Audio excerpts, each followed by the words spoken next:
Bianca, bigyan mo na ako ng apo sa tuhod. Malambing na sabi ni Grandma habang inaayos ko ang higaan niya. Lola, alam niyo namang ayokong magkaroon ng boyfriend. Sagot ko habang inaayos ang kumot. O edi wag ka nang mag-boyfriend. Ang gusto ko lang naman apo, bago ko mawala sa mundong ito. Napabuntong hininga ko. Paano ko po yun gagawin kung mag-isa lang ako? Kailangan pa rin ho ng lalaki? Exactly! Mabilis na tugon ni Grandma.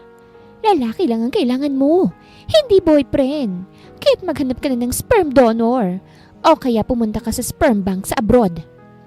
Napakuyom ako ng kamao at napadilit ng malaki ang mga mata ko. Lola, ano po ba yung mga sinasabi nyo? Grabe naman kayo. Gulat kong sagot. Halos mabilaukan ako sa iniisip ko habang nakatitig sa kanya. Si Grandma naman, kalmado lang, sabay ngiti. Ano? Totoo naman ha. Kung ayaw mo ng sakit ng ulo sa relasyon, o edi shortcut na lang. Ang mahalaga, may apo ako. Mula noon, hindi na nawala sa isip ko ang sinabi ni Grandma. Hanggang sa napagdesisyonan ko na oras na para tuparin ang pangarap kong magkaanak. Kaya't naghanap ako ng sperm donor. Tall, dark, and handsome. Saka ducks. Syempre naman para sulit ang bayad ko. Hindi na ba talaga kita mapapaatras? Tanong sa akin ni Sarah na siyang kaibigan ko habang nakatingin sa akin. Hindi na, buo ng pasya ko. At isa pa, hiling din to ni Grandma. Ayokong biguin siya bago siya mawala rito sa mundo. Paliwanag ko. Tanging anak lang ang gusto ko at ayokong umasa pa sa pag-aasawa o pakikipagrelasyon. Para sa akin, madalas na uuwi lang yun sa hiwalayan at sakit ng damdamin. Katulad ng sa mga magulang ko na basta na lang lumisan. Nangako ako sa sarili ko na kung sakaling magkaroon ako ng anak, hindi ko siya pababayaan. Okay, call me kung may emergency ha? Sagot niya. Got it, thank you. Sabi ko sabay yakap, bago mabilis na umalis mula sa Bianca's main cake and pastries shop. Pagdating ko sa Sage Hotel, agad akong nagtungo sa Unit 101 kung saan kami nagkasundong magkita. Nag-text ako sa kanya pero walang sagot. Inisip ko na lang na baka naroroon siya at naghahanda. Magkahalong kabat pananabik ang nararamdaman ko habang nasa tapat ng pinto. Nang iswipe ko ang card, bumungad sa akin ang madilim na silid. Naamoy ko ang alak at mas lalong bumilis ang tibok ng puso ko. Dahan-dahan akong pumasok. Gamit ang kamay ko sa pader para makahanap ng switch. Hello? May tao ba rito? Mahina akong tawag. Nabangga akong maliit na mesa na lumikha ng ingay. Akma ako nang bubuksan ng ilaw nang biglang may humila sa akin at isinandal ako sa malamig na pader. Napaigtad ako't halos mapasigaw sa gulat. Why took you so long? Baritonong tinig ng lalaki. Traffic kasi. Pautal kong sagot. Bakit ako nauutal? Di atay. Lalong idinikit ng lalaki sa akin ng katawan niya at doon nanlambot ang mga tuhod ko. Nang pigilan ko siya'y tumama ang mga palad ko sa matipuno nitong dibdib. Perfect na perfect! Can we talk first about the offer? Hindi ko na naituloy ang sasabihin ko nang marahas ako nitong hinalikan. Nalasahan ko ang alak na ininom nito. Akala ko ba hindi siya umiinom? Itutulak ko sana siya pero huli na dahil binuhat ako nito at mabilis na inihiga sa kama. Teka, bakit ang bilis mo naman ata? Naguguluhang tanong ko. I don't wanna waste my time for pleasure, he answered. Naramdaman ko ang paglundo ng kama. Katibayan na nasa kama na rin siya. Inisip ko na lang na para ito sa pangarap kong magkaroon ng baby para hindi ako pangunahan ng takot. Madilim pero naaaninag ko ang nakangiting mukha ng lalaking nasa ibabaw ko dahil sa tulong ng liwanag ng buwan. After that, the wait is over. We did it. Sa una masakit but the pleasure was there in its heaven. Hindi ko inakala na ganito pala ang pakiramdam ng pakikipagtalik. Pagod akong tumagilid sa kama at maya-maya pa'y naramdaman ko na ang pagkaantok. I hope maging successful itong ginawa namin para magka-baby na ako. Kinabukasan, maaga akong nagising dahil sa tama ng araw sa mukha ko. May nakayakap pa sa akin kaya't dahan-dahan ko itong inalis. Aba, Abuso na kung iisa pa to Sa kausapan namin dapat umalis na siya dahil ang pera na nandyan lang naman sa lamesa. Mukhang hindi marunong makontentong lalaking ito. At saka ayokong magising siya at makita akong ganun ng ayos. Tahimik akong tumayo't isa-isang isinuot ang mga damit ko. Ramdam ko pang bigat na mga nangyari kagabi. Nang makaupo ako ay medyo masakit pa rin ang gitnang bahagi ko. Kaya't dahan-dahan kong pinulot isa-isa ang mga saplot ko at isinuot yon. Kinuha kong cellphone ko at nanlaki ang mata ko sa mga mensaheng natanggap. Unit 107 ang magiging unit natin. Nasaan ka na? Inis ka mo ba ako? Parang binuhusan ako ng malamig na tubig. Dahan-dahan kong nilingon ang lalaking mahimbing na natutulog sa kama. Nang masilayan kong mukha niya, halos mabitawan ko ang bag ko sa gulat. This man is not my sperm donor. Unti-unti akong nanghinat na paupo. Pero nang gumalaw siya sa higaan ay agad akong napatayo't kinuha ang shoulder bag ko. Hindi pa man ako nakakalapit sa pinto, napahinto ako bigla.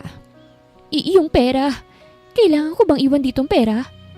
Napakamot ako sa ulo sa kadali-daling ibinaba muli ang bag sa mesa.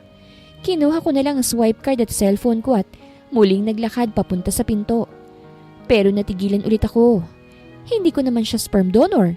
Bakit ko siya babayaran? Mabilis akong bumalik sa mesa at kinuha ulit ang shoulder bag. Saglit kong pinagmasdan ang binatang mahimbing na natutulog. Ang maamo niyang mukha. Walang kaalam-alam sa nangyari kagabi. OMG! He's Jadon Saavedra, the youngest billionaire. He doesn't need money from me. I know this man. I mean, sinong hindi nakakakilala sa kanya?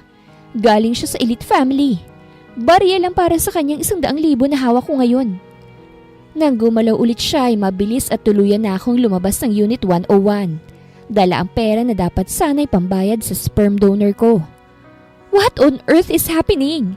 Bakit sa dinami-rami ng lalaki, siya pang nakasama ko sa isang gabi? Makalipas ang 7 taon at heto na ako, nakabalik na ng Pilipinas. Paglapag namin ng eroplano sa Pilipinas, agad na napansin ni Hayden ang paligid. Mom, ang ganda dito. There's so many beautiful girls. Napangiti ako. Is Mommy also beautiful in your eyes? Of course, Mommy. You're not just beautiful, but a gorgeous lady. Ginulo ko ang buhok niya, puno ng tawa. Siya ang pinakamasayang biyayang dumating sa akin at hindi ko siya ipapahamak. Mula sa hindi kalayuan ay natanaw ko sila Sarah at Grandma. Agad kaming lumapit. Sinalubong nila kami ng mahigpit na yakap, lalo na si Hayden. Ang gwapo-gwapo naman ng apo ko. Manang-mana sa lola. Sambit ni Grandma. Manang-mana sa tatay niyang bilyonaryo. Lihim kong naisip. Hindi alam ni Grandma ang totoo. Ang sabi ko, nagpa-inject lang ako para magkaanak. Wala siyang ideya kung sino talaga ang ama ni Hayden. Of course, Lola. Sagot ng anak ko nang nakangiti. We miss you, Bianca. Sambit naman ni Sarah at niyakap rin ako ng mahigpit. I miss you both. Balik ko at puno ng emosyon. Habang papalayo na kami, biglang natigilan si Hayden. What's wrong, sweetie? Lumuhod ako para magpantay ang aming mga mata. Look, Mom! Sabay turo niya sa screen ng airport. We have the same eyes and hair color. Napatitig ako. Kumabog ang dibdib ko. Si Jadon. Muntik ko nang makalimutan na business partner pala niya ang may-ari ng airport. Napakagwapo pa rin niya. Bagay sa lahat ng mamahaling kasuotan. It's just coincidence, sweetie. Paliwanag ko, pilit pinapakalma ang sarili. Pero hindi naalis ang tingin ni Hayden sa screen. Lokso nga ba ng dugo ito? Pagkalipas ng 2 linggo, bumalik na rin ako sa Bianca's Main Cake and Pastry Shop. Sinimulan kong muling tumanggap ng bookings para sa cake and pastry sa mga events. Habang si Hayden ay narito rin sa bake shop ko. May pinapagawa kasi akong place and room niya for him. Ma'am Bianca, may bookings po tayo for Federico's cruising ship para sa wedding anniversary nila Mr. and Mrs. Federico. Sabi ni Sarah na siyang nagmamanage ng shop noong nasa Amerika pa ako. Kailan ang event? Tanong ko. Bukas po, 2:00 ng hapon. Sinuri ko ang schedule ko. Maayos naman ang lahat. Tumango ako. Okay, ako nang bahala. Ipaprepare mo na agad kay Sander ang mga cakes at pastries. Just make sure na fresh lahat bago dalhin bukas ha? Yes ma'am. Kinabukasan na maaga kaming dumating sa Casa Esmeralda kung saan nakadaong ang cruise ship ng mga Federico. Kokounti pa lang ang mga tao. Karamihan ay mga staff. Sander, ingat sa pag-aayos ng pastries ha. Bilin ko. Noted po ma'am. Habang nililibot kong paligid, maya-maya'y narinig na namin ang malakas na tugtog mula sa labas. Nagpaalam si Hannah at lumapit sa mga kaibigan niya. Habang naglalakad ako pabalik sa kotse, hindi ko sinasadyang mabangga ang isang lalaki. I'm sorry po, agad kong sabi. No, it's okay. Ikaw? Natigilan ako. Pamilyar ang boses. Nanigas ako sa kinatatayuan ko. Sa dami ng taong pwedeng makabangga, bakit siya pa? Bakit si Jadon Saavedra pa? Parang tumigil ang oras. Ang bawat tibok ng puso ko'y umalingaw-ngaw sa tenga ko habang nakatitig ako sa mga mata niya. Pareho pa rin, matulis, malamlam, at mapanganib. You? Ikaw yung babaeng naka-one night stand ko ah. Dahan-dahang sambit ni Jadon, puno ng pagtataka at hindi makapaniwala. Halos hindi ako makahinga. Pilit kong iniiwas ang tingin, pero mahigpit ang kapit niya sa braso ko. Mainit, matibay, para bang ayaw niya akong pakawalan. Ikaw nga, bulong niya habang unti-unting lumalalim ang titig sa akin. Agad kong kinalas ang braso ko. Nagkakamali ka ng tao, Mr. Saavedra. I think you've mistaken me for someone else. Nilakasan kong loob ko at pilit pinakakalma ang boses ko. Pero kita ko sa mga mata niya na hindi siya naniniwala. You think I'd forget those eyes? That face. Mahina pero matalim ang tono niya. No miss, hindi ako nagkakamali. Napalunok ako. Pinilit kong ngumiti ng peke. I'm sorry pero kailangan ko na pong umalis. May trabaho pa akong aaskasuhin. Mabilis akong lumakad palayo pero naramdaman kong sumabay siya. 7 years. 7 taong kitang hinanap. And now nandito ka lang pala. Para akong pinagsakluban ng langit at lupa. Hinahanap niya ako? Huminto ako bigla't hinarap siya. Wala kang dahilan para hanapin ako, sir. Wala kang kailangan sa akin. Umangat ang kilay niya. Wala? Sigurado ka ba dyan, Bianca? Nagulat ako. He knows my name? Lumapit siya. Halos magtama na ang mukha namin. Dahil sa tingin ko, may tinatago ka. Nanlamig ang buo kong katawan.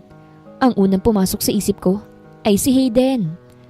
At sa mismong oras na yon, tumakbo palapit si Hayden mula sa malayo hawak ang kamay ni Sarah. Napakagat ako sa ibabang labi ko. Bakit nandito sila? Mommy! Masayang tawag ng anak ko. Natigilan si Jadon. Nakatitig lang siya kay Hayden. Mula ulo hanggang paa. Hanggang sa mga matang kapareho ng kanya. Nakapako ang mga mata niya kay Hayden na mabilis na tumakbo papunta sa akin.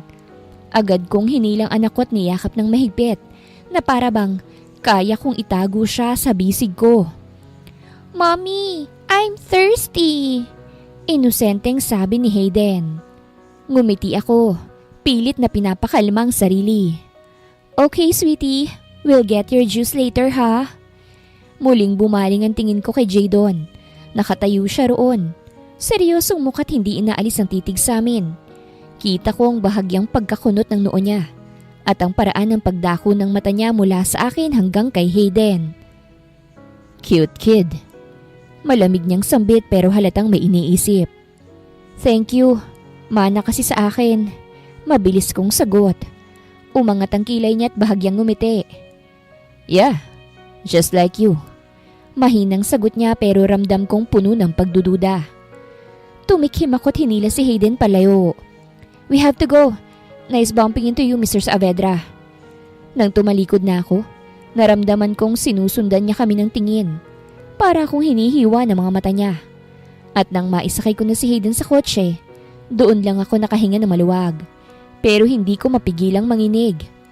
Duda na siya. Ramdam ko yun. At kapag sinimulan niyang maghukay, baka tuluyang mabunyag ang lahat. Knowing him as a billionaire, kaya niyang gawin ang lahat. Hindi na ako dumiretso pa sa shop at sa halip, tinawagan ko na lamang si Sarah upang mag-take over muna pansamantala.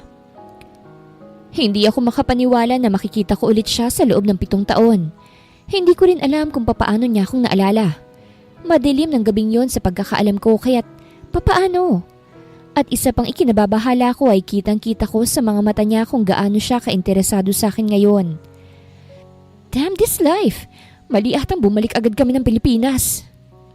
Lumipas ang 2 araw matapos ang pagkikita namin ni Jadon. Abala ako sa shop. Fully booked ang Bianca's Main Cake and Pastry Shop para sa 3 events sa parehong linggo. Maaga pa lang ay nagluluto na ang staff.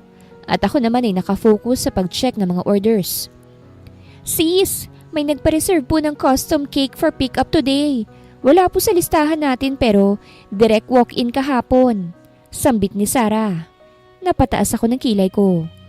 Custom cake? Sino? Ang pangalan po, Mr. Jadon Saavedra. Nanlamig ang kamay ko habang hawak ang ballpen. Hindi, imposible. At para bang sinadya ng tadhana dahil kasabay nito ang pagbukas ng pinto ng shop at pumasok si Jadon. Nakaputing polo, dark slacks at suot ang trademark niyang mamahaling relo. Kaswal siyang nakatayo pero imposibleng hindi mapansin ng lahat ang presensya niya. Good morning. Magiliw niyang bati pero sa akin diretso ang mga mata niya. Mabilis kong inayos ang sarili at pilit pinananatiling kalmado ang boses. Good morning, Mr. Saavedra. Hindi ko alam na dito kayo mag-order. First time ko. Sagot niya, bahagyang ngumisi. I heard this is the best in town, kaya't gusto kong tikman. Hindi ako nakasagot agad. Tikman? O sinusubukan lang akong i-corner? Lumapit siya sa display counter at pinagmasdan ang mga cakes. You own this place, right? Yes. Akong may-ari. Tumango siya. Tila iniipon ng impormasyon. Impressive. From what I learned, ito talagang passion mo. Wow! Pinapaimbestigahan niya ako? Pasensya na kung medyo maraming tao ngayon pero makukuha niyo rin agad ang order niyo. Sabay tawag ko kay Sarah. Ngunit imbis na tumingin sa cake, binaling niya ulit ang mga mata niya sa akin. Tell me, Bianca, do you always work this hard alone? Walang family to help you out? Halos mahulog ang hawak kong clipboard. Alam kong hindi simpleng tanong yon. May pamilya ako. Mariin kong sagot. Nandyan din ang mga kaibigan at staff ko para tumulong sa akin. Bahagyang ngumiti si Jadon, pero hindi ko nagustuhan ang ngiting yon. Hindi siya kumbinsido. At bago siya umalis, tumingin siya saglit sa paligid at napatigil sa litrato namin ni Hayden na nakalagay sa isang frame sa gilid ng counter. He looks so familiar. Halos bulong nitong sambit bago tuluyang umalis nang hindi ako pinapansin. Naiwan akong nakatulala at parang hindi makahinga. Duda na talaga siya. At kapag ipinagpatuloy niya ito, hindi ko alam kung gaano pa katagal kong maitatago si Hayden. Lumipas ang ilang linggo at hindi na nagparamdam pa si Jadon. Sa isip ko'y baka nawala na rin siya ng paki sa amin. Sabado naman ang hapon ngayon at araw ng pahinga ni Hayden sa school. Dinala ko siya sa shop para makasama kahit abala ko sa dami ng orders. Nasa maliit siyang mesa sa sulok. Nagdo-drawing habang kumakain ng cupcake. Behave ka lang ha, anak. Mommy just needs to check the kitchen. Paalala ko. Tumango siya at ngumiti. Hawak ang lapis at papel. Ilang minuto lang akong nawala. Pagbalik ko ay parang gumuho ang mundo ko. Nakatayo si Jadon sa harap ng mesa ni Hayden. Nakayuko siya. Nakapamulsa at tila hindi makapaniwala sa nakikita. Si Hayden naman, nakatingala sa kanya. Walang takot at bahagyang nakangiti. Hi, Tito! Inosente pang bati ng anak ko. Halos malaglag ang hawak kong tray. Hayden! Mabilis kong nilapitan sila. What are you doing here, Mr. Saavedra? Agad kong tanong. Dahan-dahan siyang tumingin sa akin pero nananatili ang mga mata niya kay Hayden. I was just curious. He's not just that handsome. May talent din siya sa pagdodrawing. Just like me. Kumakabog ang dibdib ko. Baka coincidence lang. Mabilis kong sabi. Nag-angat ng kilay si Jadon. Bakas ang pagdududa. Coincidence? Really? Binalik niya ang tingin kay Hayden na muling nakayuko sa drawing. Nasaan ba ang daddy niya? I want to meet him para naman masabi ko kung mana talaga sa kanya si Hayden. Nanlamig ako. Ang ngiti ni Hayden, ang mga mata niya, ang kurba ng ilong, lahat ay tila sumasalamin sa ama niya. At kung may taong hindi madaling palusutan, si Jaden yun. Let's go, Hayden. Mabilis kong sambit sabay hawak sa kamay ng anak ko. Pasensya na, Mr. Saavedra. I don't want my kid disturbing customers. Pero bago kami makalayo ay nagsalita siya. Bianca, tell me the truth. Is he mine? Halos mabitawan ko si Hayden. Ramdam ko ang pagkibot ng tuhod ko, pero hindi ko kayang sagutin. Hindi dito, hindi ngayon. Umalis ka na, Jadon. Please lang. Diretso't lakas loob kong sambit. Umalis naman siya't hindi na nagsalita pa. Noong mga oras na yun ay mas bumigat ang paghinga ko. Hindi dahil sa wala na si Jadon sa harapan ko, kung hindi dahil sa katotohanan na gusto niyang malaman. Ipinahatid ko kagad si Hayden sa bahay ni Grandma dahil baka bumalik pa si Jadon. At hindi nga ako nagkamali. Dahil pagkatapos ng shift ay hindi ko akalaing hihintayin pa rin ako ni Jadon sa labas ng pastry shop. Nakasandal siya sa kotse niya. Nakahalukip-kip. At na mga oras na yun ay parang nagkaroon ng slow motion. Ang gwapo niya kahit sa ang anggulo. Sambit ko sa isip ko na kaagad ko ring ipinilig ang ulo ko dahil baka kung saan pa mapuntang papuri ko at maging pantasya ko pa siya. Can we talk? Tanong niya sa mababa pero mariing boses. Wala na tayong dapat pag-usapan. Mabilis kong sagot habang inaayos ang sling bag ko. Ngunit bago pa ako makalayo, hinawakan niya ang braso ko. Hindi marahas pero sapat para mapahinto ako. Bianca, tumitig siya. Diretsyong tumatagos sa mga mata ko. Is he my son? Parang naipit ang lalamunan ko't hindi makagalaw. Umiwas ako ng tingin at humugot ng malalim na hininga. Paano namang ikaw ang magiging ama niyan? E gaya nga ng sabi mo, one night stand lang ang nangyari sa atin. Napabuntong hininga siya at halatang pinipigilan ng emosyon. Don't lie to me. Hindi mo alam kung ilang taon na kitang hinahanap. Then I see that kid. And I know. I just know. Lumayo ako. Pilit na pinalalakas ang loob ko. Jadon, please lang. Kung talagang concern ka, kalimutan mo na. Wala kang obligasyon kay Hayden. May buhay ka na. May pangalan kang pinangangalagaan.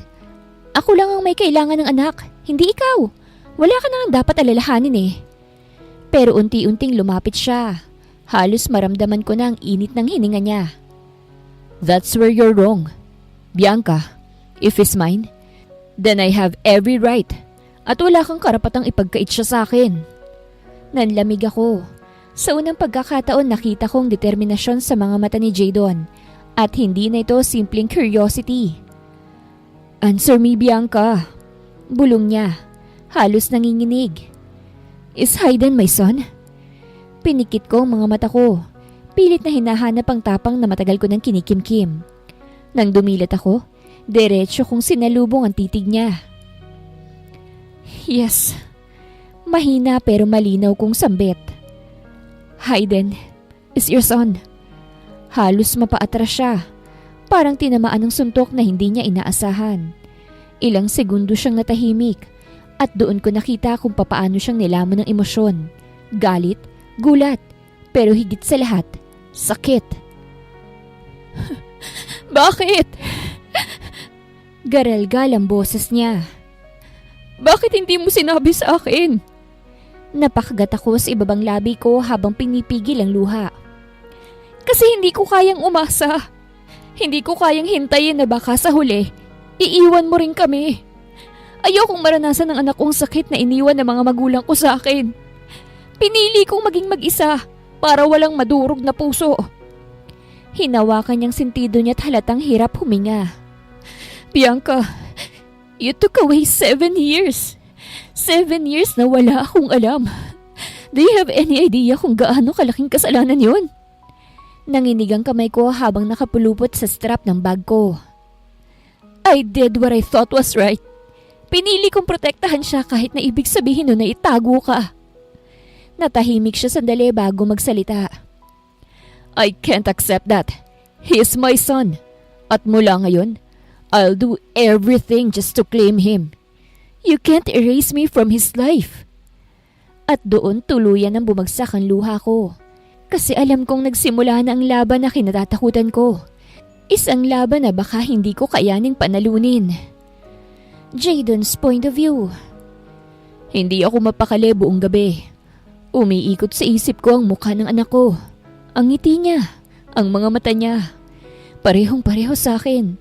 Wala na akong dapat na pagdudahan. Anak ko nga siya talaga. 7 taon. 7 taon nang nawala. Hindi ko matanggap na tinago sa akin ni Bianca ang lahat. Oo, galit ako pero higit sa lahat, pakiramdam ko ninakawan ako ng oras na dapat kasama ko siyang lumalaki. Pero alam kong hindi ko pwedeng basta-bastang pasukin ang mundo ng bata. Kung magmamadali ako, baka matakot siya. At kung ipipilit ko, baka lalo lang lumayo si Bianca. Kaya kailangan kong maging maingat. Una, lalapit ako kay Hayden hindi bilang tatay, kung hindi bilang isang kaibigan. Someone he can feel comfortable with. Hahanap ako ng paraan para maging natural ang koneksyon namin. Pangalawa, hindi lang si Hayden ang gusto ko. I want Bianca also. Kailangan kong patunayan sa kanya na seryoso ako. Na hindi lang ako isang lalaking dumaan at iiwan sila.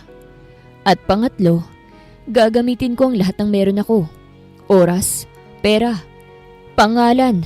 At para masigurado na sa dulo, makikilala ako ng anak ko bilang ama niya. Hindi ko hahayaang lumaki si Hayden na iniisip na patay ako o, mas masahol pa, na hindi ko siya minahal. Humigop ako ng malalim na hininga habang nakatingin sa city lights sa bintana ng kondo ko. Hayden. Bulong ko sa hangin. I'm here, your dad.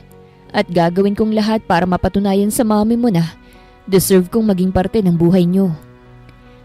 Kinabukasan ay maaga akong nakatayo ilang metro mula sa Bianca's Cake and Pastry Shop.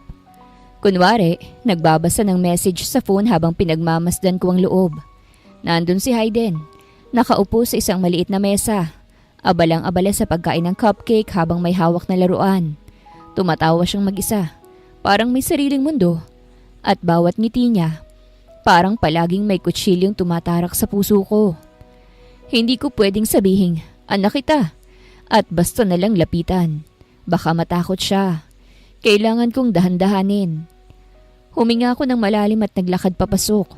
Kunwari isang normal na customer lang. Good afternoon, sir. Bati ng staff. Ngumiti lang ako at naglakad diretsyo sa display. Pero ang mata ko, hindi maalis sa batang yun. Nang bigla niyang nahulog ang laruan mula sa mesa at gumulong papunta sa akin. Kusa ako itong pinulot. Here you go, champ. Itinaas niya ang ulo niya at ngumiti sa akin. Thank you po, tito. Kinabahan ako. Parang may dumagundong sa dibdib ko. Grabe, ganito pala yung pakiramdam. You like superheroes? Tanong ko sabay turo sa laruan niya. Yes, he's my favorite. Proud niyang sagot. Napangiti ako. Cool. Alam mo ba nung bata ko, I wanted to be like him too? Tumawa siya ng malakas. But you're too big to be a superhero. Sumabay ako sa tawa niya. Maybe you're right. Saglit kong nakalimutan ng lahat. Ang galit ko kay Bianca, ang bigat ng 7 taon. Ang natira lang ay ang saya ng simpleng pakikipag-usap sa anak ko. At sa gilid ng mata ko, nakita kong lumabas si Bianca mula sa kitchen. Hawak ang isang tray ng cake. Nanlaki ang mga mata niya nang makita akong nakikipag-usap kay Hayden. Game over, Bianca. Hindi mo na ako matatakasan pa. Bianca's point of view. Natigilan ako nang makita ko si Jadon sa loob ng shop. Kausap niya ang anak ko. Para akong binuhusan ng malamig na tubig. Parang automatic na gusto kong lapitan si Hayden at hilahin palayo. Pero hindi ko magawa. Hindi ko kayang sirain ang ngiting nakikita ko sa mukha ng anak ko ngayon. Ngayon ko lang nakita si Hayden na ganun kasaya habang may kausap na lalaki. May kislap sa mga mata niya na parang ngayon lang lumitaw. Do you come here often, little man? Tanong ni Jadon. Nakayuko para pantay sila ng anak ko. Yes, this is Mommy's shop. Proud na sagot ni Hayden. She makes the best cakes. Ramdam ko ang biglang pagkislot ng dibdib ko nang marinig yon. Ang boses ni Hayden, ang kumpiyansa niya, at ang tingin niya kay Jadon. Hindi niya alam kung sinong kaharap niya. Pinagmasdan ko si Jadon. May kakaiba sa mga mata niya. Malambing pero may halong lungkot. Parang pinipigilan niyang sabihin ang totoo. Hindi pwede. Hindi niya pa dapat malaman. Pero kasabay ng kaba ko, may parte sa akin na gustong makita kung anong susunod na gagawin ni Jadon. Kaya't nanatili akong nakatayo sa gilid. Hawak-hawak ang tray ng cake habang pinagmamasdan ko silang dalawa. Nang hindi ko na makaya pang tensyon ay kaagad itong napansin ni Jadon. I gotta go. Maybe some other time ay pupunta ulit ako rito. Sambit ni Jadon ang nakatingin kay Hayden at pasimpleng sumulyap sa akin. Sure tito, nice meeting you po. Magiliw na sagot ni Hayden. Nice to finally meet you too, buddy. At ginulo ni Jadon ang buhok nito bago sumulyap sa akin at tuluyan ng umalis. Ako naman ay nagtungo sa opisina ko. Nakatayo ako saka nagpabalik-balik na lumalakad. Habang ang kamay ko ay hindi mapakali. Natatakot ako sa posibleng susunod na mangyayari kung sakaling magkikita pa kami. Ano bang nangyari sa lalaki na yun sa loob ng 7 taon? I just found myself searching over the social media accounts using my laptop. Marami akong nabasa tungkol sa kanya, lalo na pagdating sa business industry at company niya. Mommy? Mabilis kong isinarang laptop nang marinig ko ang boses ni Hayden. Hello, sweetie? Hinalikan ko ito sa noo at ganon din ang ginawa nito sa pisngi ko. Do you need anything, huh? Tumango si Hayden. Inaantok po ko, Mommy. Ganun ba? O sige, uuwi na tayo. Talaga po? Pero it's too early pa. Is your work done for today? Tanong nito. Yes, baby. For you. Baby's time naman. Malawak na ngiti ang sumilay sa labi ng anak ko. Lalo tuloy akong natakot na baka sa isang iglap, mawala ang kasiyahan ko. Mommy, are you okay? Biglang nagbago ang tinig nito. Yes, I am. Why do you ask? It's just like you spaced out. Napansin pala nito na tila malalim ang iniisip ko. Kung alam mo lang anak, na kanina nagkita na kayo ng daddy mo, tiyak na matutuwa ka. Matutuwa. Matutuwa ang anak ko kung sakaling malaman niya na buhay pa ang tatay niya. Parang bigla na namang may kabayong nagkarerahan sa puso ko. Halo-halo na naman ang nasa isip at nararamdaman ko. Hayden, sweetie, may itatanong si Mommy sa'yo What if buhay pang daddy mo? What will you do? Hindi pa man sumasagot ang anak ko ay kinakabahan na ako na tila ba nasa Q&A. I would be glad and so happy. Yayakapin ko po siya ng sobrang higpit at nakikipaglaro po ako ng basketball. We will do everything para maging happy tayo. Baka sa boses nitong excitement. Maging happy kami? Magiging kasama ba ako doon kung sakali man na magkakakilala sila? But so sad because daddy has already gone years ago. Hindi ko man lang siya nakalaro ng chess, basketball. Hindi ko man lang naranasan na sunduin ng daddy sa school. Malungkot na tinig nito. I hugged him. Don't be sad. I have a surprise for you. I will tell you when the time is right. Biglang nanlambot ang puso ko sa nakikitang lungkot sa mga mata ng anak ko. This is so hard. I want him to be happy pero sa isang bagay na kasiyahan niya ay tila pinagkakait ko pa. Masama na ba akong ina? Kinabukasan ay maaga pa lang ay abala na ako sa shop. Inayos ko pang display ng mga cupcakes habang pinapakalmang kaba sa dibdib ko. Pero kahit anong gawin ko, hindi ko matanggal sa isip ko ang nangyari kahapon. Hindi ko alam kung dapat ba akong matakot o matuwa sa nakita kong interaksyon nila. Ngayon lang ako nakasaksi na ganun kasaya si Hayden habang may kausap na lalaki. Pero hindi basta kung sinong lalaki lang. It was his father. Good morning, Bianca. Napatigil ako at dahan-dahan akong napalingon. Parang binuhusan na naman ako ng malamig na tubig. Nakatayo si Jadon sa may pintuan ng shop. Naka-white polo lang at simpleng slacks. Pero kahit ganon, halatang halata ang karisma niya. Nakangiti siya. Hindi yung tipong mapang-akit ng ngiti kung hindi parang genuine, tulad ng kahapon kay Hayden. Bakit ka nandito? Malamig kong tanong at pilit na pinatatatag ang boses ko. Naglakad siya papalapit. Mabagal at calculated ang bawat hakbang. Hindi ba pwedeng bumili ng cake ang isang customer? Napasinghap ako. Marami ka namang pwedeng bilhan ng cake shop. Bakit dito pa? Bahagya siyang ngumiti pero may seryosong bakas sa mga mata niya.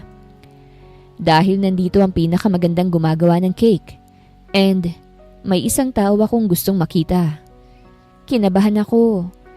Kung si Hayden ang tinutukoy mo, hindi lang siya, Bianca. Lumapit pa siya hanggang halos magkalapit na kami. Ikaw din. Parang biglang lumiit ang mundo ko. Ramdam ko ang mabilis na tibok ng puso ko. Pero hindi ko pwedeng ipahalata. Hindi ko pwedeng hayaang basagin ni Jadon ang pader na itinayo ko sa loob ng maraming taon.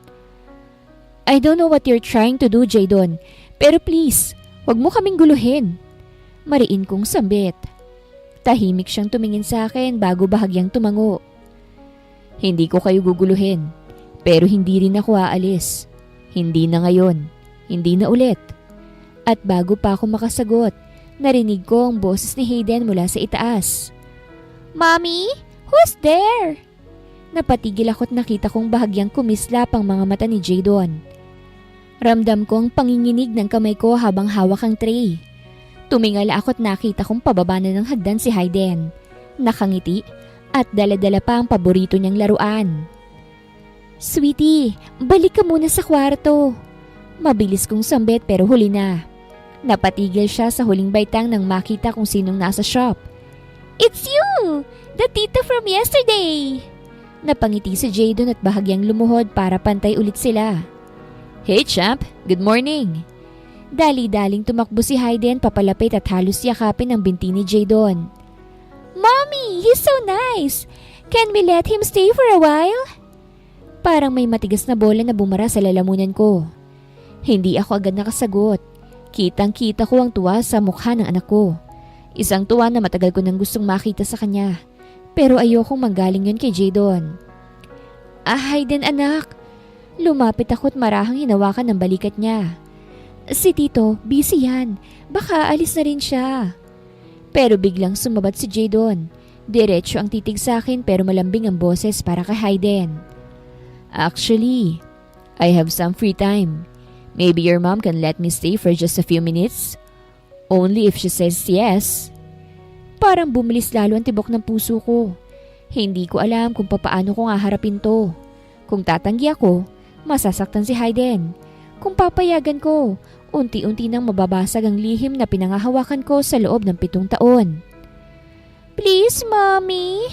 Tanong ni Hayden. Nakatingala sa akin. May kislap ang mga mata na parang hindi ko kayang tanggihan. Magandang araw mga viewers! Ang kwentong ito ay hatid ng Love Series TV. Salamat sa pakikinig! Ayokong pumayag. Pero nang makita ko ang mga mata ni Hayden na puno ng excitement at inosenteng pag-asa, wala na akong nagawa. Tumango na lang ako kahit pakiramdam ko ay inilalagay ko ang sarili ko sa panganib. Yehey! Sigaw ni Hayden at agad hinila si Jadon papunta sa lamesa niya. Sit here, Tito! Sumunod lang si Jadon, para bang natural na natural sa kanya. Naupo siya sa maliit na upuan sa tapat ni Hayden. Nakikinig habang masiglang ikinikwento ng anak ko ang paborito niyang cartoons at superheroes. Look at this! Ipinakita ni Hayden ang laruan niyang action figure. He can fly and save people! Nagkunwaring namangha naman si Jadon. Wow! You know, when I was a kid, I wanted to be just like him. Maybe he'll grow up to be a hero too. Natawa naman si Hayden at ngumiti ng malapad. But I need a sidekick. Then maybe. Bahagyang nagdahan-dahan si Jadon pero ramdam ko ang bigat sa bawat salita niya. Maybe I can be your sidekick. Nagklap ng kamay si Hayden. Tuwang-tuwa. Yes! Mommy, did you hear that? Kuya will be my sidekick! Napayuko ako at pinilit na ngumiti. Pero sa loob-loob ko, parang hinihila ang puso ko sa dalawang direksyon. Isang bahagi ang natutunaw sa tuwa ni Hayden. Isang bahagi naman ang puno ng takot na baka sa isang iglap, mabunyag na ang lahat. Habang busy sila sa tawanan, kinuha ko ang tray ng cupcakes at inilapag yun sa mesa. Here, sweetie. Share it with... Tito. Thank you, Mommy. Masiglang sagot ni Hayden sabay alok agad ng isa kay Jadon. Try it, Tito. Mommy made it. It's the best. Dahan-dahan tong kinuha ni Jadon at tumingin sa akin. It's true. Masarap nga to. The best in town. Sambit ni Jadon nang matikman nito ang cupcake. Mukhang mapapadalas ang pagtambay ko rito ah. Makahulugang sambit nito kaya't napakunot ako ng noo. Anong ibig niyang sabihin? Sweetie, mahinahon kong sambit habang nagliligpit ng mga baso. Punta ka muna sa taas at tapusin mo yung coloring book mo ha? Mommy will just talk to Tito for a while. Opo, Mommy. Tumayo agad si Hayden at ngumiti kay Jadon. See you later, Tito Sidekick. Sabay kindat bago tumakbong paakyat ng hagdan. Nang mawala na sa paningin ko ay bigla akong nakaramdam ng bigat ng hangin sa paligid. Tahimik lang si Jadon, nakasandal sa upuan. Hawak-hawak pa rin ang cupcake na ibinigay ni Hayden. Bakit mo ginagawa to? Diretsyong tanong ko. Pilit pinapanatiling matatag ang boses ko. Tumingin siya sa akin ng diretsyo. Because he's my son. Parang sumabog ang dibdib ko sa mga salitang yon. Huwag kang basta-bastang magbibitaw ng ganyang salita. Jadon, wala kang karapatang... I have every right, Bianca. Mariin ang tono niya pero kontrolado. I may have lost 7 years, pero hindi ibig sabihin na wala na akong boses. Nakita ko kung papaano siya kasaya nakasama ko. I know you want that too. Napakuyom ako ng kamao. Ginawa ko to para sa kanya, para maprotektahan siya. Alam mo kung gaano kadelikadong mundo mo. Puro spotlight, pera, babae. Ayoko siyang lumaki na iniwan lang ulit. Tumayo siya at lumapit hanggang halos magkalapit na kami. At sa tingin mo kaya mo siyang protektahan ng mag-isa? Kaya mo bang punan ng lahat, Bianca? Anak ko rin siya. Napaatras ako pero hindi niya ako tinigilan ng tingin. Hindi ko alam kung anong galit o takot ang pinagdadaanan mo. Dugtong niya. Mas malumanay na ngayon. Pero isang bagay ang malinaw. Hindi ko nahahayaan na lumaki si Hayden nang hindi niya ako nakikilala. At kahit na anong gawin mo, I will find my way into his life. Napalunok ako. Ramdam ang panginginig ng tuhod ko. Sa loob ng 7 taon, naniwala akong kaya kong kontrolin ng lahat. Pero ngayong kaharap ko si Jadon, alam kong hindi na ganun kadali. Hindi pa itong tamang panahon, Jadon. Mariin kong sabi habang pinipigilan ang pag-angat ng boses ko. Ayokong guluhin ang mundo ni Hayden. Ayokong maramdaman niyang may kulang. Pero kulang nga, Bianca. Sagot niya, kulang siya ng ama. At hindi ko hahayaang manatili siyang ganun. Bago pa ako makapagsalita, narinig ko na ang mahihinang yabag sa hagdanan. Napalingon ako. Nakatayo si Hayden sa gitna. Nakasilip pababa. Mommy? Mahina ang boses niya pero ramdam ko ang tensyon. Bakit parang nag-aaway kayo ni Tito? Parang binuhusan ako ng malamig na tubig. Bigla akong natigilan. Hindi ko alam kung papaanong sasagutin. Lumapit agad si Jadon at pilit pinakakalma ang sitwasyon. Hey buddy, nakangiti niyang sabi. Kahit halatang pilit. Hindi kami nag-aaway ng mommy mo. Nag-uusap lang kami. Napakunot ang noo ni Hayden. Pero narinig ko, sabi mo, kulang ako. Naramdaman kong sakit sa dibdib ko bago pa makasagot si Jadon. Mabilis kong nilapitan ng anak ko at hinawakan ang balikat niya. Sweetie, hindi ganun ang ibig sabihin ni Mommy. Mahina akong paliwanag. You're not kulang. You're perfect. Lagi mong tatandaan yan. Pero hindi siya agad na kumbinse. Nakatingin siya sa aming pareho. Halatang nag-iisip. Kung ganon, mabagal niyang sabi. Ano po ba talagang tinatago niyo sa akin? Pakiramdam ko'y tumigil ang oras. Ramdam ko ang kaba sa dibdib ko habang nakatitig si Hayden sa amin. Naghihintay ng sagot. Nakita kong bumuntong hininga si Jadon sa kadahan-dahang lumapit sa anak ko. Hayden. Malumanay ang boses niya pero halos nanginginig. Hindi ka kulang. Hindi mo lang alam pero... Jadon! Mabilis kong pigil. Halos pasigaw. Umangat ang boses ko kesa sa inaasahan ko. Parehas silang napatigil. Si Hayden dahil sa gulat, si Jadon dahil sa frustration. Agad akong lumuhod sa harap ni Hayden at hinawakan ang kanyang mga kamay. Sweetie, please, hindi mo naman kailangang mag-alala. May mga bagay na hindi mo pa dapat malaman ngayon. Darating din naman ang tamang panahon para maintindihan mong lahat. Pero hindi niya inaalis ang tingin kay Jadon. Bakit parang si Tito lang ang may alam? Bakit parang may tinatago ka sa akin, Mami? Sumakit ang puso ko sa tanong na yon. Bago pa muling makapagsalita si Jadon, agad kong niyakap si Hayden. Anak, mahal na mahal kita. Walang sekreto ang magbabawas doon. Promise me you'll trust me, okay? Dahan-dahan siyang tumango pero ramdam kong bigat ng duda sa mata niya. Nang umakyat na siya pabalik sa kwarto, agad kong hinarap si Jadon. Ano bang iniisip mo? Hindi mo pwedeng basta-bastang sabihin sa kanya yun. Bulong ko nang nanginginig sa kaba. Napapikit siya. Halatang pinipigil ang sarili. Bianca, hindi ako makakapagpanggap habang buhay. He deserves to know. Anak ko siya. Pero hindi ngayon. Tugon ko ng mariin at puno ng pakikiusap. Jadon's point of view. Pagkatapos ng tensyon kanina, nagkulong ako sa sariling unit. Hindi ako mapakali. Para bang paulit-ulit na bumabalik sa isip ko ang tanong ni Hayden. Tinakip ko ang palad ko sa mukha ko. Pilit hinahabol ang hininga. Anak ko siya. Anak ko. At nararapat lang na malaman niya yon. Pero sa isang iglap, nakita ko rin ang takot sa mga mata ni Bianca. Takot na baka masirang katahimikan nila. Baka hindi pa kaya ng anak naming tanggapin ang buong katotohanan. Paano ako lalapit sa kanya nang hindi nasisira si Bianca? Gusto kong maging ama kay Hayden. Gusto ko ring marinig mula sa bibig niya ang salitang dad. Pero papaano kong sisimulan? Kung pilitin ko ngayon, baka tuluyang bumitaw si Bianca. Kung hahayaan ko namang tumagal pa, baka tuluyan naman akong mawalan ng pagkakataon kay Hayden.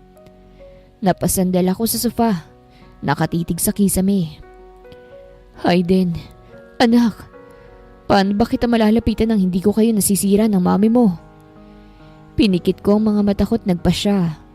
Hindi ko muna sasabihin ang katotohanan. Oobserbahan ko muna siya. Dahan-dahang lalapit hanggang maramdaman niyang pwede akong pagkatiwalaan. At kapag dumating ang tamang oras, saka ko ipaglalaban na makilala niya ako. Hindi bilang estranghero kung hindi bilang ama niya. Samantala, ang hindi alam ni Jadon ay lahat ng kilos niya ay minamatsyagan ng paparazzi na siyang tauhan ng kanyang ex-girlfriend na si Natalia. Natalia's point of view. So this is what you're up to, Jadon? Malamig kong bulong habang tinitingnan ang mga litratong ipinadala ng kaibigan kong photographer. Sa mga kuha, malinaw na nakunan si Jadon. Nakaupo sa isang cafe kaharap ang isang batang lalaki at isang babae. Nakangiti siya, tila ba walang iniisip na problema. At sa bawat frame, kapansin-pansin ang tingin niya sa babae. Soft and caring na para bang siya lang ang babae sa mundo. Napakagat ako sa labi ko hanggang sa halos dumugo ito.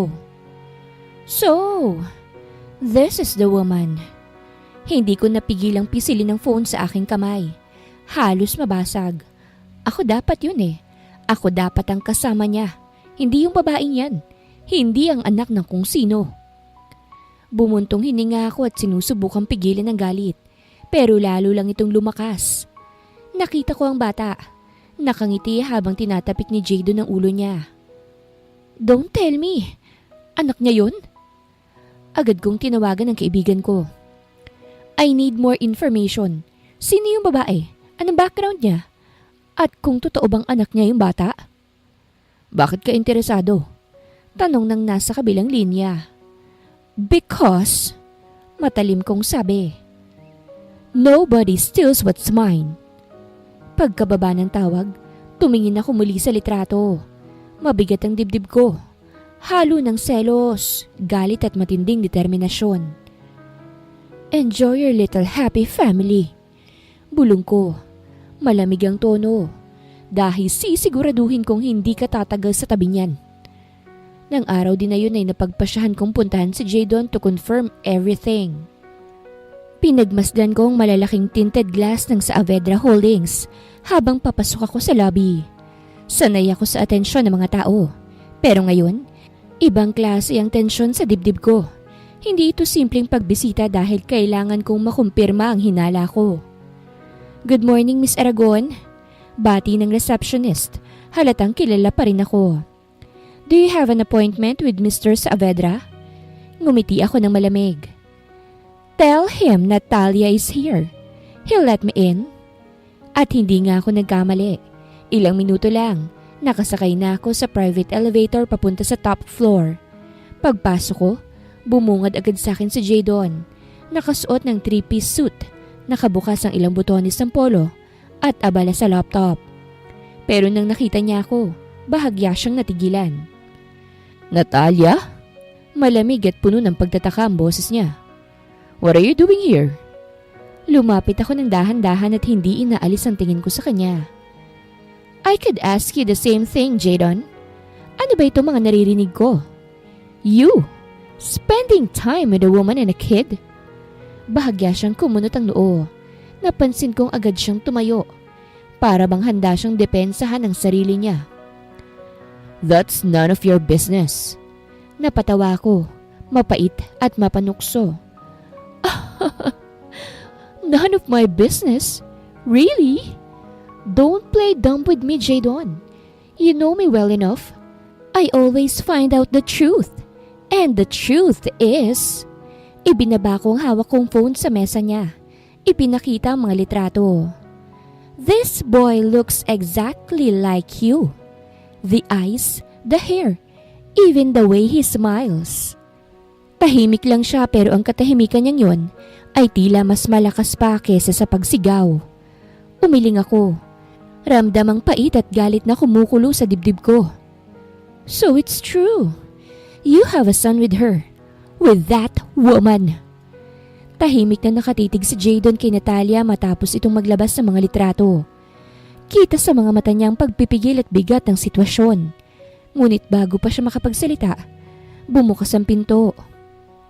Jadon, anak! Surprise visit! Malambing na boses ng isang babae ang umalingaw-ngaw. Pareho silang napalingon. Ang mama ni Jadon, si Senyora Beatriz Saavedra. Nakasuot ng eleganting beige dress at may hawak pang paper bag ng paboritong pagkain ng anak niya. Ngunit agad na walang ngiti nito nang marinig ang huling sinabi ni Natalia. So it's true. You have a son with her. With that woman. Nalaglag ang paper bag mula sa kamay ni Senyora Beatriz. Bumungad sa kanilang tatlo ang tunog ng mga kahong bumagsak sa marmol na sahig. Jadon! Nanginginig ang boses ng ginang habang lumalapit. Ano itong sinasabi niya? Totoo ba ito? May anak ka na? Napapikit si Jadon halatang hirap sa bigat ng mga tanong. Ramdam ni Natalia ang tensyon kaya't lalo pa niyang tinulak ang sitwasyon. Yes, tita. Madiin itong sabi. May anak ng anak niyo at tinatago niya sa inyo yun. I saw them. I have proof. The child looks exactly like him. Napahawak sa dibdib ang ginang, halatang nabigla't hindi makapaniwala. Anak, bakit hindi mo sinabi sa akin? At sinong ina ng batang yon? Tumayo si Jadon, pinilit kontrolin ang emosyon. Mom, please, let me explain. Hindi ganito kasimple.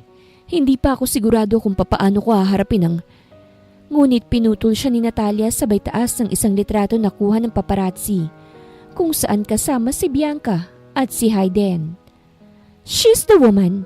She's the cheap one and some gold digger. Nanlisik ang mga mata ni Senyora Beatriz habang nakatitig sa litrato nila Bianca at Hayden. Hindi na niya nagawang itago ang galit at pagkabigla. Jadon Alexander Saavedra! Boses niyang malakas, halos umalingaw-ngaw sa buong opisina. May anak ka na pala at itinago mo pa sa akin. At ito, itinuro niya ang litrato ni Bianca.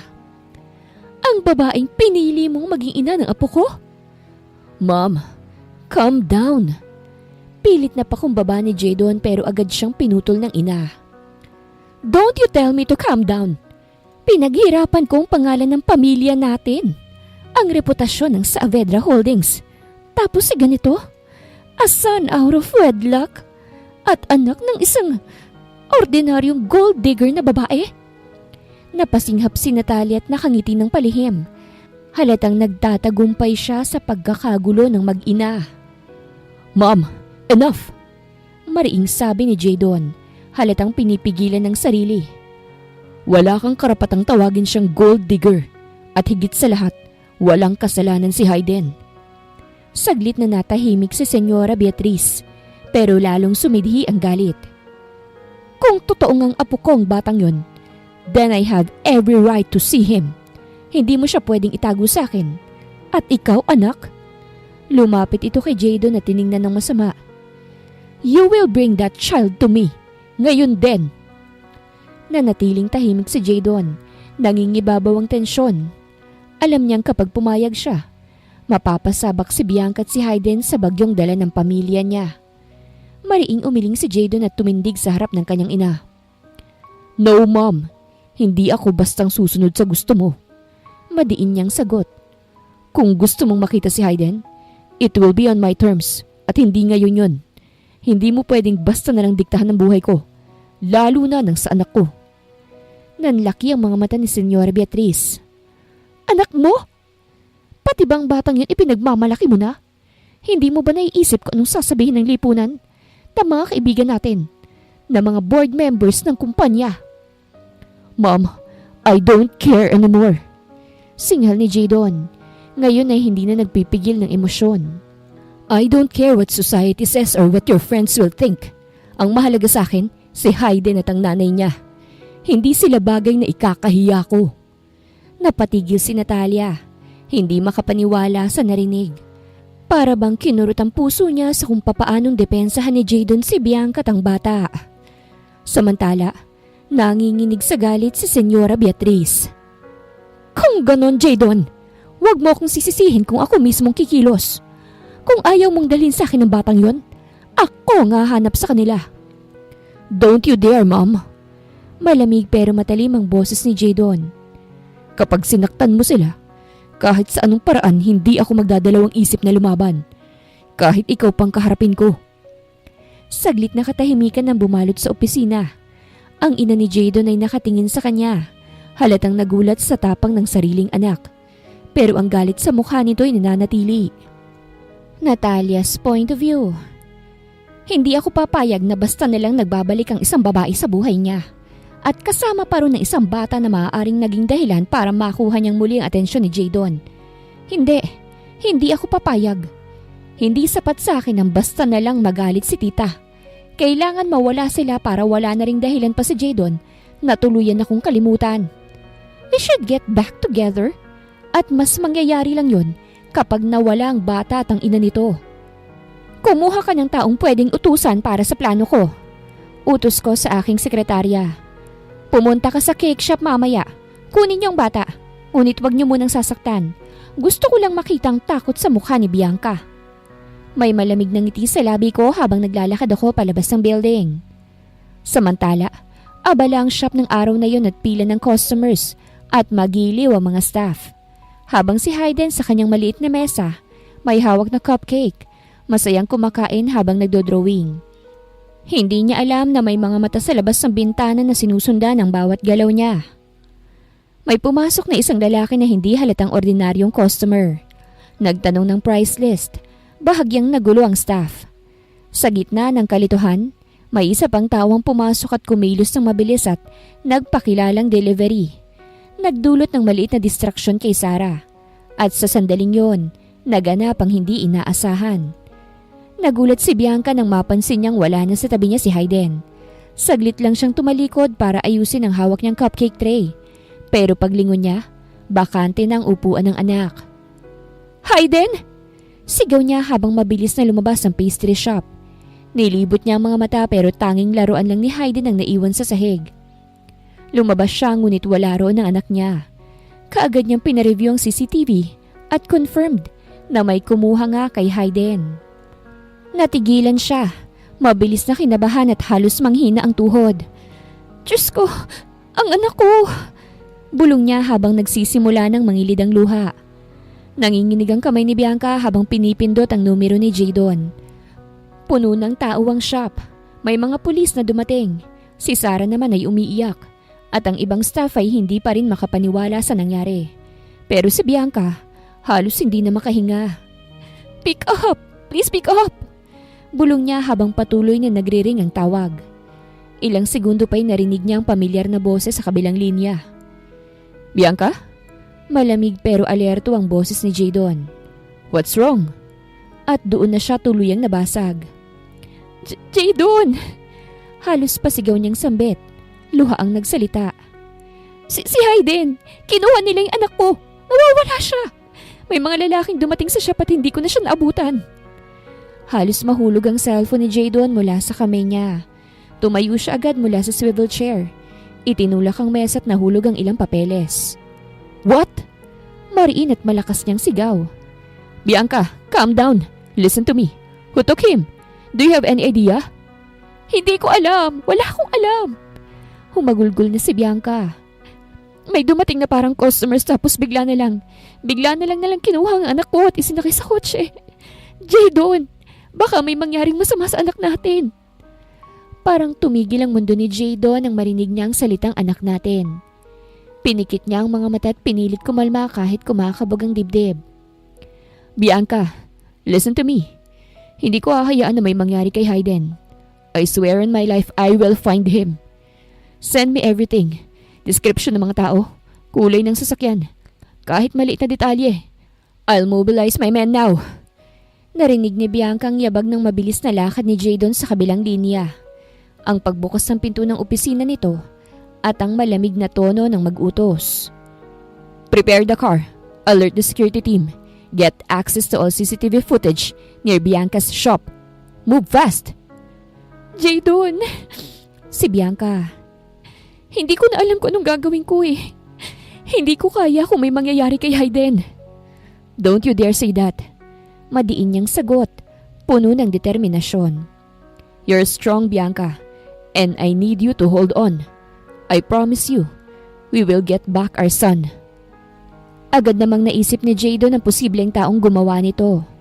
Mabilis na pumarada ang sasakyan ni Jadon sa harap ng mansyon. Hindi niya na inintindi ang mga gwardiya na nagbukas ng gate. Diretsyong pumasok siya, galit at desperado. Mom! Malakas niyang tawag at boses na may halong puot. Nasaan ka? Lumabas mula sa sala ang mami niya, naka-nightgown, halatang nagulat sa biglaan at marahas na pagdating ng anak. Jadon! Anong nangyayari sa'yo at para kang nababaliw? Tanong nito't halatang kinakabahan. Mabilis siyang lumapit at halos hindi makahinga sa sobrang emosyon. Huwag ka nang magpanggap, Mom. Si Hayden, yung anak ko, may kumuha sa kanya. At ang unang pumasok sa isip ko, ikaw ang may pakana. Sabihin mo sa akin kung nasan siya. Napamulagat ang babae. Natigilan bago lumapit at hinawakan ng braso ng anak. Anak, paano mo naisip na gagawin ko yon? Apo ko si Hayden. Hindi ko kayang ipahamak ang bata. Pero hindi pa rin bumibitaw si Jadon. Matalim ang tingin. Hindi ba't ayaw mong makasama ko si Bianca? Sinabi mong gagawa ka ng paraan para makita ang anak ko. Huminga ng malalim ang mami niya. Luhaan na ang mga mata. Oo, inaamin ko nagkamali ako pero hindi ako bulag sa tuwa ng apo ko. Tuwing kasama ka na nakita ko sa picture. Mahal ko si Hayden, Jadon. At ngayong nangyari ito, mas lalo kong naramdaman na kailangan kong protektahan siya. Maniniwala ka man o hindi, wala akong alam. Pero tutulungan kita. Hahanapin natin siya. Napayuko si Jadon, nanlalambot at halos bumigay ng tuhod. Kita sa mukha niya ang halo ng galit at pagkabalisa. Kung hindi ikaw, sino, Mom? Sinong may motibo para saktan si Bianca at kunin ang anak namin? Mabilis na sumagot ang ina, mariin ang tono. Ang naiisip ko lang, si Natalia. Alam mo kung gaano siya kadesperada. At kung nakita niyang may espesyal na lugar na sa buhay mong mag-ina, baka yun ang nagtulak sa kanya. Nanlaki ang mga mata ni Jadon. Nagsimulang kumunot ang kanyang kamao. Kung si Natalia nga, help her. Because I swear, Mom, I'll destroy anyone who lays a finger on my son. Samantalang si Hayden ay nakaupo lamang sa lumang silya. Nakayakap sa teddy bear niyang bigay pa ni Jadon. Halos lumuluha ito at nanginginig ang kanyang katawan dahil sa takot. Ang pinto'y bahagyang nakabukas at sa dilim ay tumayo ang isang babae. Si Natalia. Mommy! Mommy! Lumuluhang sambit ni Hayden. Ang cute mo naman. Mahinang sambit ni Natalia ngunit puno ng panunukso. Pero mas cute ka kapag natatakot. Sino po kayo? Nasaan na po yung mami ko? Pag-iyak ni Hayden. Ang mami mo? Wala rito eh. Pero sa ngayon ako munang makakasama mo pansamantala. Maglalaro tayo. Ano pong laro? Hide and seek. Nakangising sambit ni Natalia. Magtatago ka at kapag nahanap kita, patay ka. Mas lalong umiyak si Hayden at halos maihina sa shorts dahil sa takot. Samantalang si Jadon ay focus lang ang mga mata sa maliliit na screen ng kanyang phone. Nakakabit ang app na ginagamit ng security team niya para sa live feed ng GPS signals mula sa maliit na tracker sa teddy bear ni Hayden. Sa tabi niya, nakaipit ang cellphone ni Bianca habang umiiyak pero pinipilit huminga ng malalim. Nasa likuran naman ang mama ni Jadon at dalawa pang tauhan na handang sumunod sa utos. Signal, northwest, abandoned warehouse. 30 seconds. Mabilis ang report ng driver security. Hindi nakatiis si Bianca. Sana? Anong address? Nanginginig ang boses. Nasa loob ng lumang bahay sa San Miguel Road. Sagot ni Jadon. Prepare everyone. Police, perimeter. Hindi natin pwedeng puwersahin kung hindi kasama ang mga otoridad. May 5 sasakyan ng security at 2 patrol car ng pulis nang dumating ang grupo. Mabilis at maingat ang paglapit. Sinakop ng mga opisyal ang paligid at pumasok ang isang maliit na rescue team. Sa loob, nakaupo pa rin si Hayden sa silya. Nakayakap pa rin sa teddy bear habang nanginginig. Police! Don't move! Sigaw ng isang pulis. Nagulat si Natalia at pilit na nagkunwari. What? Anong? Ngunit hindi siya nakalakad ng malayo. Wala akong alam dito. Napalibutan siya ng mabilis na mga opisyal. Tumakbo agad si Bianca patungo kay Hayden. Hindi na pinansin ang kawalan ng pagod. Niyakap niya ito ng mahigpit habang ang mga mata niya tila lumabo habang hindi mapigil ang mga luha. My baby! My baby! Nandito na ako! Nandito na si Mommy! Paulit-ulit niyang sambit. Pumikit, niyapos, humalik sa ulo ng anak. Humagulgol naman si Hayden at niyakap rin ng mahigpit ang mami niya. Hawak-hawak ang teddy bear na may maliit na LED na kumikislap. Ang dahilan kung bakit nagkita ulit sila. Lumapit si Jadon ng dahan-dahan at inabot ang kamay kay Hayden. Tahimik na tumingin ang bata sa kanya na may halong takot, ngunit may pagka-curious. Hi, champ. Mahina ang boses niya. It's me. Tito Jadon! Umiyak itong yakap kay Jadon na para bang nagsusumbong. Hindi napigilan ni Jadon ang maluha ngunit itinago niya yon. Sa wakas ay nakahinga na siya ng maluwag dahil ligtas na ang anak niya. Dinala ng mga pulis si Natalia sa gilid. Sinampal ito ng malakas ni Senyora Beatriz. Saka mahigpit siyang sinakay sa police vehicle. Hindi na nito nagawang tumakas dahil naunang pagpapalibot ng security at police. Nakausap na rin ng pulis si Sarah at ibang staff para sa formal statements. Sa labas, muntik nang sumugod ng pilit ang mga reporters ngunit hinarang ng security. Si Bianca ay hindi makaalis sa tabi ni Hayden. Hawak niya ang maliit na teddy bear at pinagmamasdan ng mga sugat at luha ng anak habang dahang-dahang napapawi. Lumapit si Jadon kay Bianca at sa unang pagkakataon mula nang magsimula ang gulo, hinawakan niyang 2 kamay ng babae. I'm so sorry. Mahinang sabi niya, boses na nababalutan ng pagsisisi at galit sa nangyari. I will never let anything happen to him again. Tumango si Bianca habang nanginginig. Hindi pa rin kasi nawawala ang takot niya. Nakita niyang pagod na ito at halos hindi na makabitaw sa pagkakayakap kay Hayden. Bianca, mahinang sabi niya. Pwede bang sa mansyon na muna kayo tumuloy? For you and Hayden's safety. Nagdalawang isip si Bianca. Pero nang makita ang mahimbing na natutulog na si Hayden sa kandungan niya, napabuntong hininga siya at tumango. Okay, para kay Hayden, pumapayag ako. Isang ngiti ng ginhawa ang lumabas kay Jadon. Sa wakas, nararamdaman niyang unti-unti na siyang nakakalapit. Inihatid ni Jadon sila Bianca at Hayden sa mansyon. Tahimik ang biyahe. Puro pagod at bigat ng damdamin ang bumalot sa kanila. Pagdating, agad silang sinalubong ng maming ni Jadon na nag-abot ng mainit na pagkain at kumot.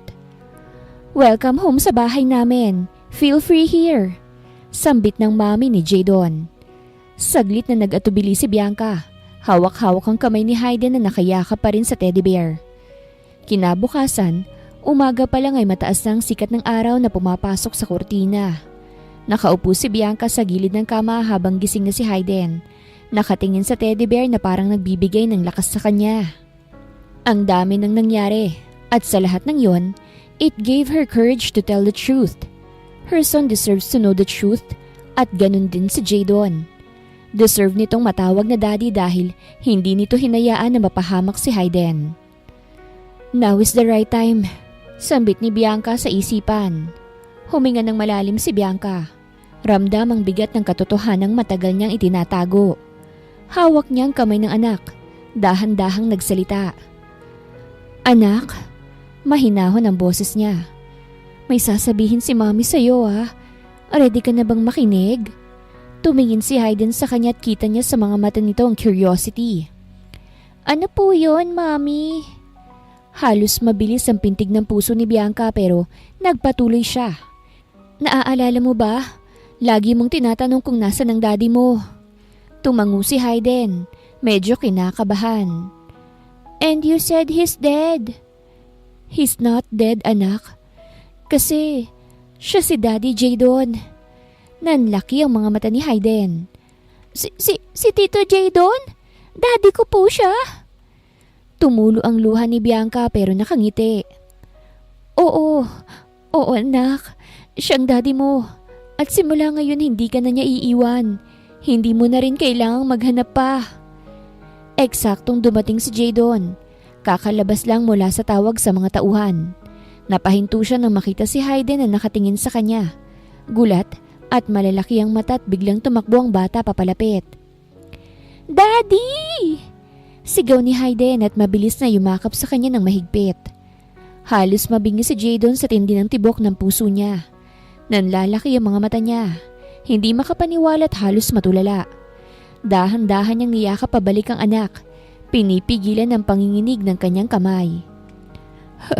Hayden! Bulong niya. Boses na puno ng emosyon. My son! Unti-unting bumaling si Hayden kay Jadon. Parang sinusukat kung totoo ba ang lahat. Dahan-dahan siyang bumangon at lumapit. Totoo po ba yun? Daddy po talaga kita? Hindi nakasagot agad si Jadon. Nangingilid ang luha sa mga mata niya. Tumingin siya kay Bianca at tumango ito na parabang nagbibigay ng signal. Lumuhod siya sa harap ng anak at hinaplos ang maliliit na pisngi nito. Oo, champ. Ako ang daddy mo. At mahal na mahal kita.